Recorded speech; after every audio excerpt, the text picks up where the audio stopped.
ধর্ষণ ও নারীর প্রতি সহিংসতার প্রতিবাদে আজ উত্তর সাদেশ বিভিন্ন স্থানে মিছিল সমাবেশ, সর্বোচ্চ শাস্তি মৃত্যুদণ্ডের দাবি। ইদানিং ধর্ষণের সংখ্যা বেড়ে গেছে। আমরা সরকারের কাছে আকুল আবেদন করব, আপনি প্রশাসন শক্ত করেন, এদের ফাঁসি দিয়ে একটা দৃষ্টান্তমূলক শাস্তি ব্যবস্থা করতে হবে। বকেয়া বেতনের দাবিতে গাজীপুরের টঙ্গীতে মহাসড়ক অবরোধ, ঢাকা ময়মনসিংহ ঢাকা টাঙ্গাইল মহাসড়কে যানজটে ভোগান্তি। মালিক বাঁচলে শ্রমিক বাঁচবে, শ্রমিক বাঁচলে মালিক বাঁচবে। বাংলাদেশের শিল্প প্রতিষ্ঠান যদি না চলে তাহলে আমাদের চলতে অনেক কষ্ট হবে। 5 দফা দাবিতে ইন্টার্ন চিকিৎসকদের শাটডাউন কর্মসূচি, হাসপাতালে সেবা কার্যক্রম ব্যাহত, চরম ভোগান্তিতে রোগীরা। এবং নওগাঁয় ট্রাক চাপায় মোটরসাইকেলে আরোহী স্বামী স্ত্রী মৃত্যু, শরীয়তপুরে নদী থেকে অজ্ঞাত পরিচয় শিশু ও নারীর মরদেহ উদ্ধার। আমন্ত্রণ 23 জনপদ সংবাদে, দেখছিলেন শিরোনামগুলো, সঙ্গে আছি আমি ডানা ইসলাম। এবার যাচ্ছি বিস্তারিত সংবাদে। শিশু ধর্ষণ ও নারীর প্রতি সহিংসতার প্রতিবাদে আজও দেশের বিভিন্ন স্থানে বিক্ষোভ মিছিল ও প্রতিবাদ সমাবেশ হয়েছে। রাজশাহী, শরীয়তপুর, নোয়াখালী ও ময়মনসিংহ সহ বিভিন্ন স্থানে শিক্ষার্থী ও বিভিন্ন সংগঠন এসব কর্মসূচি পালন করেন। সহকর্মীদের পাঠানো তথ্য ছবিতে সালমা জাহানের রিপোর্ট।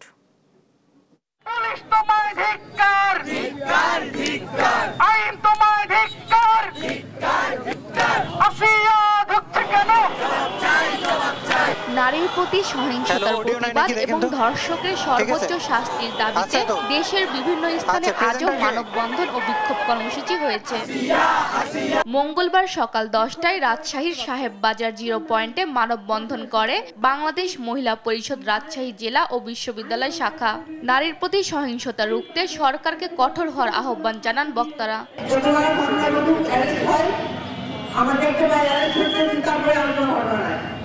এবং ধর্ষণের যে প্রচারটা তার মিডিয়াতে পত্রপত্রিকায় তার বারবার চলে আসুক, বারবার তার নাম আসুক, জনগণ দেখুক যে কেউ ধর্ষণ করে।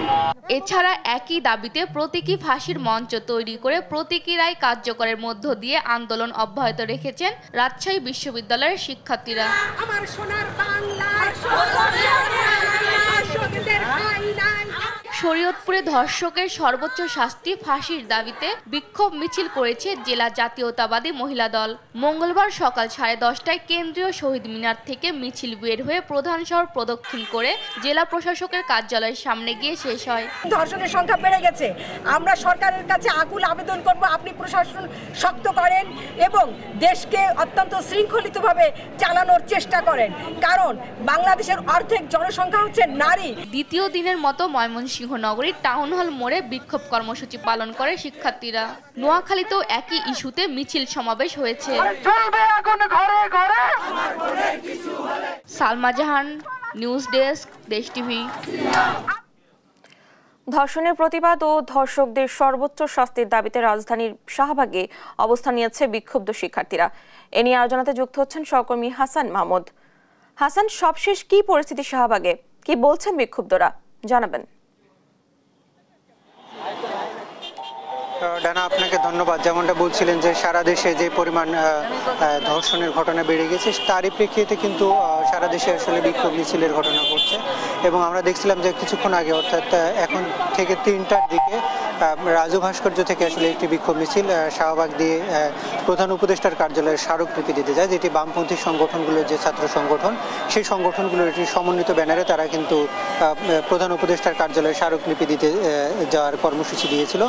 পরবর্তীতে সেই কর্মসূচি তারা যখন শাহবাগী ইন্টারকন্টিনেন্টালের সামনে আসে তখন কিন্তু পুলিশের পক্ষ থেকে একটি ব্যারিকেড দিয়ে সেটি অবরোধ করে রাখা হয় এবং শিক্ষার্থীদেরকে আসলে সেখানে যাইতে দিচ্ছিলেন না। এবং পরবর্তীতে সেই ব্যারিকেড কিন্তু ভাঙার চেষ্টা করে বিক্ষুব্ধ শিক্ষার্থীরা। সেখানেই কিন্তু পুলিশের সাথে ধস্তাধস্তির ঘটনা ঘটে এবং কয়েক দফা তারা লাঠিচার্জ করতে বাধ্য হয় এখানকার পুলিশ। এবং তারা বলছিলেন যে শিক্ষার্থীদের একটি প্রতিনিধি দলকে তারা প্রধান উপদেষ্টার কার্যালয়ে নিয়ে যাওয়ার জন্য আমন্ত্রণ জানায়, কিন্তু সেটিকে তারা না মেনে পুলিশ যে ব্যারিকেড দিয়েছিল সেই ব্যারিকেড ভেঙে ফেলে। পরবর্তীতে কিন্তু পুলিশ কয়েকজন আহত হয় এই সময়। সে কারণেই কিন্তু তারা অনেকটা লাঠিচার্জ করতে বাধ্য হয় এবং কয়েকজন শিক্ষার্থী এবং কয়েকজন পুলিশ সদস্য কিন্তু আহত হয়। ধন্যবাদ আপনাকে। প্রায় 6 ঘন্টা পর স্বাভাবিক হয়েছে ঢাকা ময়মনসিংহ ঢাকা টাঙ্গাইল মহাসড়কে যান চলাচল। এর আগে বকেয়া বেতন ও কারখানা শ্রমিকদের মারধরের ঘটনায় মহাসড়ক অবরোধ করেন শ্রমিকরা। এতে যান চলাচল বন্ধ হয়ে চরম দুর্ভোগে পড়েন যাত্রী ও চালকরা। পরে যৌথ বাহিনীর উদ্যোগে স্বাভাবিক হয় পরিস্থিতি। সহকর্মী নজরুল ইসলামের পাঠানো তথ্য ছবিতে নুসরাত শোভা রিপোর্ট। গেল শনিবার গাজীপুরের কালিয়াকৈর উপজেলার মৌচাকে গ্লোবাল অ্যাপারেলস নামের একটি কারখানায় শ্রমিকদের মারধর করে কর্তৃপক্ষ। এর জেরে কারখানার ভেতর আন্দোলন শুরু করেন শ্রমিকরা। পরে বিষয়টির মীমাংসা হলেও কারখানা বন্ধ করে দেয় কর্তৃপক্ষ। তাই কারখানা খোলার দাবিতে বুধবার সকাল থেকে বিক্ষোভ শুরু করেন শ্রমিকরা। পরে তারা ঢাকা টাঙ্গাইল মহাসড়ক অবরোধ করেন। এই আন্দোলনে আশেপাশের আরও 15টি পোশাক কারখানা ছুটি ঘোষণা করা হয়। সকাল 8টায় শ্রমিকেরা মহাসড়কের মৌচাক এলাকায় অবস্থান নেন। যৌথ বাহিনী ঘটনাস্থলে গেলে 10টার দিকে তারা মহাসড়ক ছেড়ে আশেপাশে সরে যান। পরে ধীরে ধীরে যান চলাচল স্বাভাবিক হয়। এদিকে গাজীপুরের টঙ্গীর হোসেন মার্কেট এলাকায় একটি পোশাক তৈরির কারখানায় শ্রমিকদের 1 মাসের বেতন বকেয়া রয়েছে। বেতন ও ঈদ বোনাসের দাবিতে মঙ্গলবার সকাল 7টা থেকে বিক্ষোভ শুরু করেন শ্রমিকরা। এক পর্যায়ে মহাসড়ক অবরোধ করেন তারা। ঈদের আগে যদি কোনো কারখানা বন্ধ করে দেয় তাহলে আমার মনে হয় না আমরা যারা সাধারণ শ্রমিক আছি, সাধারণ জনগণ আছি, সুস্থ শরীর নিয়ে সুস্থতার মতন আমরা ঈদ উদযাপন করতে পারবো। আমি সরকারের কাছে আকুল আবেদন করতেছি, আমরা যেন সামনে পবিত্র ঈদ উল ফিতর, আমরা যেন বউ বাচ্চা নিয়ে, আমরা যেন শ্রমিক যারা খেটে খাওয়া মানুষ, আমরা যেন সুন্দরভাবে ঈদ করতে পারি। ঈদের জন্য বোনাস এবং বেতন যেন আমরা ঠিকমতো পাই। এতে ওই মহাসড়কে যান চলাচল বন্ধ হয়ে যায়। পরে যৌথ বাহিনীর উদ্যোগে সকাল 11টায় স্বাভাবিক হয় পরিস্থিতি। এছাড়াও গাজীপুরের কড্ডায় বিক্ষোভ করেন শ্রমিকরা। অবরোধ করেন ঢাকা ময়মনসিংহ মহাসড়ক। পরে দুপুর 1টায় পরিস্থিতি নিয়ন্ত্রণে আনে যৌথ বাহিনী। নিউজ ডেস্ক, দেশ টিভি। সাভারের আমিনবাজারে পাওয়ার গ্রিডে আগুন লেগে পুড়ে গেছে যন্ত্রাংশ সহ নানা সরঞ্জাম।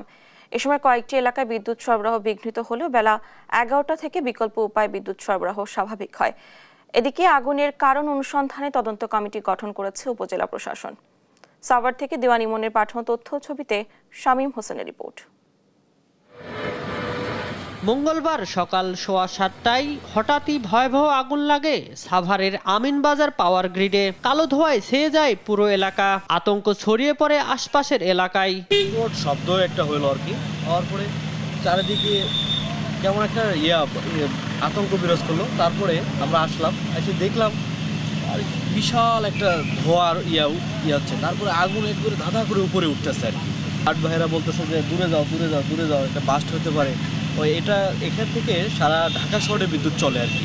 দেখে তোমার খালি ধোঁয়া উঠতে আছে, আগুন জ্বলতে আছে, পানি তো লেবাই পাইতে আছে না। পরে তো গাড়ি একের পরে একাইতে আছে।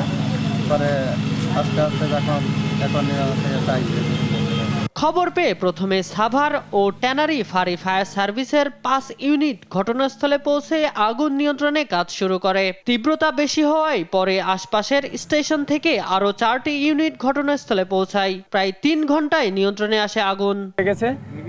মেসেজ পাওয়ার সাথে সাথেই আমাদের নিয়ারেস্ট ফায়ার স্টেশন আপনারা জানেন গাবতলীর পাশে কল্যাণপুর, সেই স্টেশনে আসার পর আগুনের ভয়াবহতা দেখে সে সাহায্য চায়। তারপর আমাদের আশেপাশের 5টা স্টেশন থেকে আমাদের মোট 9টা ইউনিট এখানে আসে এবং একই সাথে কাজ করতে থাকে। এই ট্রান্সফরমারের ভিতরে যেটাতে আগুন লেগেছিল সেটাকে আমরা প্রথমেই কনফাইন করতে চেষ্টা করি এবং একসময় আমরা শুধু একটা ট্রান্সফরমারেই আগুন ছিল, আর আশেপাশে কোথাও আগুন ছড়াতে পারে নাই।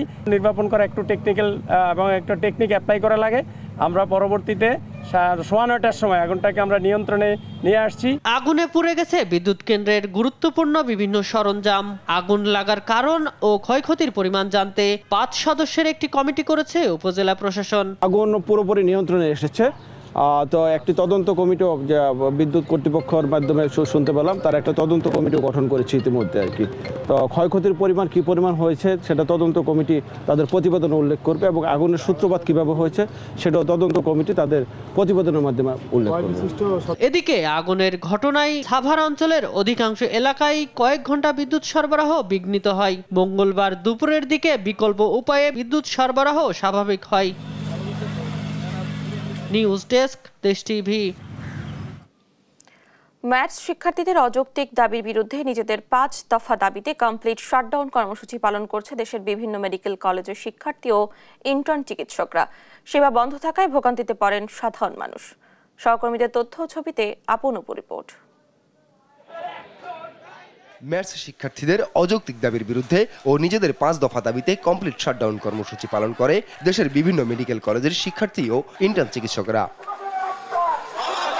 মঙ্গলবার দুপুরে রাজশাহী মেডিকেল কলেজ হাসপাতালের ইন্টার্ন চিকিৎসকরা হাইকোর্টের পূর্ণাঙ্গ রায় প্রকাশ সহ 5 দফা দাবিতে হাসপাতালের বহির্বিভাগে চিকিৎসা সেবা বন্ধ করে বিক্ষোভ করে। ভোগান্তিতে পড়েন সাধারণ মানুষ।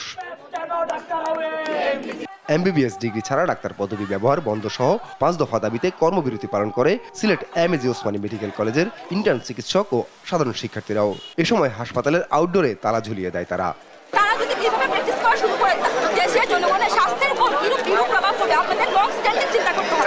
শাটডাউন কর্মসূচি পালন করে টাঙ্গাইল মেডিকেল কলেজের শিক্ষার্থী ও ইন্টার্ন চিকিৎসকরা। বিক্ষোভকারীরা বলেন তাদের দাবি বাস্তবায়িত হলে স্বাস্থ্য খাতের অব্যবস্থাপনা ও অনিশ্চয়তা দূর হবে, আর রোগী ও সাধারণ মানুষও উপকৃত হবে। ধরেন আমরা যে কোনো রোগী একজন অসুস্থ, সে এখন হসপিটালে যাবে, সে কখনই যাবে না একজন মেডিকেল অ্যাসিস্ট্যান্ট তার ট্রিটমেন্ট করুক। সে একটা বেটার ট্রিটমেন্ট ডিজার্ভ করে একজন রাষ্ট্রের নাগরিক হিসেবে। সে অবশ্যই চাবে একজন ডাক্তার তার ট্রিটমেন্ট করুক, এবং আমরা সেই জনগণের সাথে এখানে এসেছি। বগুড়ায় শহীদ জিয়াউর রহমান মেডিকেল কলেজ হাসপাতালে 1 ঘন্টা আউটডোর চিকিৎসা সেবা বন্ধ রাখেন চিকিৎসকেরা। মানববন্ধন থেকে আহ্বান জানানো হয় দাবি নিষ্পত্তির। আপনার যদি ডাক্তার হওয়ার শখ জাগে, আপনারা যদি ডাক্তারি করতে চান, তাহলে আপনাকে আমরা যে পাইপলাইনের মাধ্যমে এসেছি, আমরা যেভাবে হাজার হাজার স্টুডেন্টের সাথে প্রতিযোগিতা করে MBBS পরীক্ষায় অংশগ্রহণ করে উন্নীত হয়েছি, আপনাকে সেই পদ্ধতিতে আসতে হবে। চট্টগ্রাম মেডিকেল কলেজ হাসপাতাল সহ 7টি বেসরকারি মেডিকেলের ইন্টার্ন চিকিৎসক ও শিক্ষার্থীরা এদিন শাটডাউন কর্মসূচি পালন করে। জেলা সিভিল সার্জনকে দেন স্মারকলিপি। আমরা আগামীকাল রায় পর্যন্ত আবার অপেক্ষা করে দেখব। এই কর্মসূচি অব্যাহত থাকবে। এরপরে যদি আমরা কোনো ধরনের স্পষ্ট নির্দেশনা না পাই, তাহলে আরো কঠোর শাটডাউনের মতো পরিস্থিতিতে আমরা যাবো ইনশাআল্লাহ। আউটডোর বন্ধ, তারপর হচ্ছে আমাদের শিক্ষার্থীরা যারা ফার্স্ট ইয়ার থেকে 5th ইয়ার ওরা ক্লাস বর্জন করতেছে, আর ইন্টার্নরা হচ্ছে তাদের যে দায়িত্ব ওটা থেকে একটু কর্মবিরতিতে আছেন। দাবি না মানলে ঢাকামুখী লং মার্চের হুঁশিয়ারি দেন সিরাজগঞ্জের শহীদ M Mansur Ali medical college হাসপাতালের শিক্ষার্থী ও ইন্টার্ন চিকিৎসকরা। আপনপু, নিউজ ডেস্ক, দেশ টিভি। নওগাঁয় ট্রাক চাপায় মোটরসাইকেল আরোহী স্বামী স্ত্রীর মৃত্যু হয়েছে। মঙ্গলবার দুপুরে নওগাঁ সান্তাহার বাইপাস সড়কের খলিশাকুড়ি মোড় এলাকায় এই দুর্ঘটনা ঘটে। জানা যায় নওগাঁ শহর থেকে গ্রামের বাড়ি যাচ্ছিলেন নিহত আফাজউদ্দিন ও তার স্ত্রী বিলকিস। খলিশাকুড়ি তসিরন অটো রাইস মিলের সামনে পৌঁছালে বিপরীত দিক থেকে আসা একটি ট্রাক তাদের চাপা দেয়। এতে ঘটনাস্থলেই মৃত্যু হয় দুজনের। পুলিশ জানায় ময়নাতদন্তের জন্য মরদেহ নওগাঁ জেনারেল হাসপাতালে পাঠানো হয়েছে। ঘটনার পর পালিয়ে যায় ট্রাক চালক।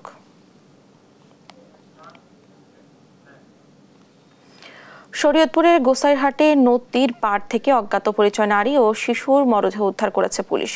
মঙ্গলবার সকালে উপজেলার কুচাইপট্টি ইউনিয়নের মসুরগাঁও এলাকায় থেকে মরদেহ দুটি উদ্ধার করা হয়। পুলিশ জানায় মঙ্গলবার সকালে মসুরগাঁও এলাকার মেঘনা শাখা জয়ন্তী নদীর পাড়ে এক নারী ও এক শিশুর মরদেহ পড়ে থাকতে দেখে স্থানীয়রা। 999 এর মাধ্যমে খবর পেয়ে পুলিশ ঘটনাস্থল থেকে মরদেহ দুটি উদ্ধার করে। তবে প্রাথমিকভাবে তাদের নাম পরিচয় শনাক্ত করা সম্ভব হয়নি। পুলিশের ধারণা উদ্ধার হওয়া মরদেহের মধ্যে নারীর বয়স আনুমানিক 30 বছর ও শিশুটির বয়স 4 বছর।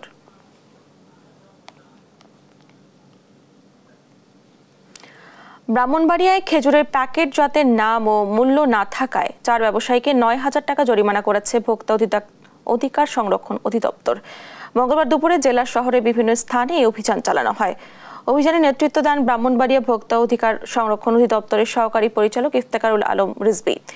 এ সময় খেজুরের বাজার দর নিয়ন্ত্রণে রাখতে জেলা শহরের কোর্টঘাট, মসজিদ রোড ও থানা রোডের দোকানগুলোতে অভিযান চালানো হয় এবং 4টি দোকানে খেজুরের প্যাকেটে খেজুরের জাত এবং মূল্য না লেখা থাকায় 9,000 টাকা জরিমানা হয়। ঠাকুরগাঁওয়ে 250 শয্যা বিশিষ্ট জেনারেল হাসপাতাল থেকে 2 মাস বয়সী সায়ান নামে এক শিশু চুরি হয়েছে। এ ঘটনায় হাসপাতালে মূল ফটক অবরোধ করেন স্বজনরা। দ্রুত শিশুটির সন্ধান চান তারা। এদিকে সিসিটিভি ফুটেজ দেখে শিশুটিকে উদ্ধারের চেষ্টা করছে হাসপাতাল কর্তৃপক্ষ ও পুলিশ। সহকর্মী শাকিল আহমেদের পাঠানো তথ্য ছবিতে আরো জানাচ্ছেন সালমা জাহান।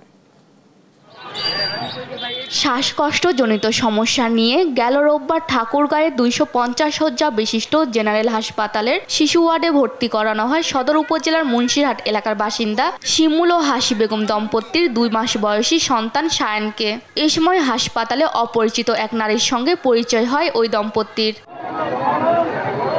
সোমবার সন্ধ্যায় ওই অপরিচিত নারী সুযোগ বুঝে হাসপাতালের শিশু ওয়ার্ড থেকে শিশু সায়ানকে চুরি করে নিয়ে যায়। ছোট্ট শিশু সায়ানকে হারিয়ে দিশেহারা পরিবারটি। এ ঘটনাকে কেন্দ্র করে পরিবারের স্বজন ও জনতা রাতে হাসপাতালের প্রধান ফটকের সামনে সড়ক অবরোধ করেন। পরে আমার ফোন দিচ্ছে যে বাবু বেডে শুয়ে দিয়ে বাবু বেড থেকে নাই, সেটার জন্য মেডিকেল দেয়।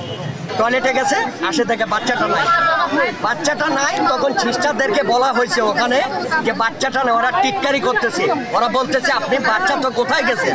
ঘটনার পর থেকে হাসপাতাল কর্তৃপক্ষ ও পুলিশ দেখা শুরু করে হাসপাতালের সিসিটিভি ফুটেজ। দেখা যায় কালো বরখা পরা এক মহিলা চুরি করে নিয়ে যাচ্ছে শিশু সায়ানকে। চুরি যাওয়া শিশু উদ্ধারের চেষ্টা চলছে বলে জানান হাসপাতাল কর্তৃপক্ষ ও পুলিশ। সঙ্গে সঙ্গেই আমরা আমাদের যে হাসপাতালের দায়িত্বপ্রাপ্ত ডিএসপি কর্মকর্তা আছে এবং থানায় আমরা থানা অবহিত করি, সাথে সাথে পুলিশ প্রশাসনকে বা সবাইকে অবহিত করা হয়। আমরা সর্বপ্রথম ফুটেজ সংগ্রহের চেষ্টা করি যে কোন মহিলা ওনার সঙ্গে গিয়েছিল এবং বাচ্চাটাকে নিয়ে যেতে পারে। ফুটেজ সংগ্রহ করে দেখা যায় যে একটা বোরখা পরা মহিলা, মুখ ঢাকা, ইনি বাচ্চাটাকে চুরি করে নিয়ে গেছেন এবং যাওয়ার সময় তাকে শনাক্ত করা গেছে, কিন্তু মুখের চেহারাটা পুরোপুরি বোঝা যাচ্ছে না। শিশুটিকে দ্রুত উদ্ধার করে অপরাধীকে শাস্তির আওতায় আনা হবে এমন প্রত্যাশা পরিবারের। নিউজ ডেস্ক, দেশ টিভি। এই ছিল এখনকার দেশ জনপদ সংবাদ। পরে বুলেটিন দেখার আমন্ত্রণ রইল। ধন্যবাদ সবাইকে।